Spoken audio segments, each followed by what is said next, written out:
L'Atlètic Balear s'ha encaixat contra el Sant Andreu la primera derrota de la temporada. El perill ha arribat en el darrer tram de partit.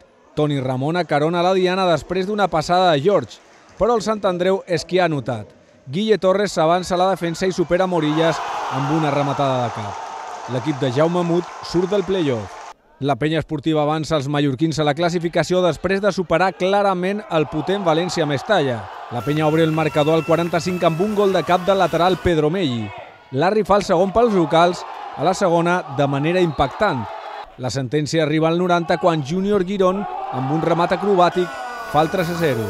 Potser avui ha estat el partit que més han sabut els jugadors controlar totes les fases del partit, no? L'estar per davant, saber de marcar un altre gol, de defensar bé quan tocava defensar, de les transicions.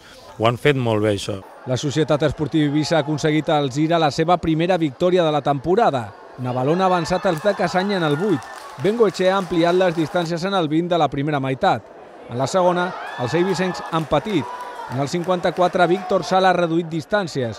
Tot i aconseguir la victòria amb 6 punts, la SD encara no surt del descens. I el Mallorca B continua com a cuer de segona federació amb només un punt en 6 jornades.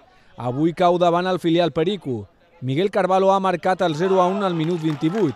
Al 58, Sadik ha fet el 0-2. Está claro que hay cosas que nos estamos haciendo bien y que tenemos que seguir trabajando. Nosotros estamos en un proceso de crecimiento y de formación que se está haciendo demasiado largo, la travesía sobre el desierto se está haciendo demasiado largo, pero tenemos que aprender rápido. Un golaç des de casa seva de Gonzalo no ha servit per remuntar. El Mansa ha fet l'1-3 definitiu.